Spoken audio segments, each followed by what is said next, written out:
Pasangan calon presiden calon wakil presiden nomor urut 2 Prabowo Gibran unggul dalam perolehan suara di TPS 10 Gambir tempat Presiden Jokowi mencoblos. Informasi tersebut berdasarkan proses rekapitulasi hasil perhitungan suara di TPS 10 pada Rabu 14 Februari 2024 sore. Ketua KPPS TPS 10 Gambir, Hamdi Basyar mengatakan, pasangan Prabowo Gibran meraih 37 suara dari total 86 suara sah. Sementara pasangan Anies Mohaimin dan Ganjar Mahfud masing-masing meraih 29 dan 20 suara. Adapun TPS 10 Gambir merupakan lokasi tempat Presiden Jokowi dan Ibu Iriana menggunakan hak suaranya. Jumlah daftar pemilih tetap di TPS ini sebanyak 120 pemilih.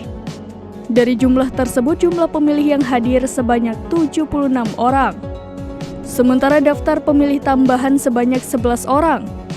Dan seluruhnya hadir untuk menggunakan hak suara. Sehingga total surat suara yang dicoblos untuk Pilpres sebanyak 87 orang.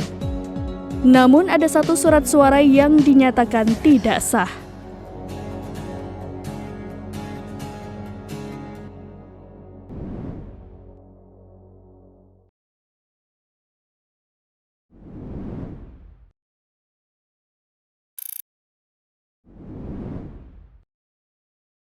Download Tribun X sekarang, menghadirkan lokal menjadi Indonesia.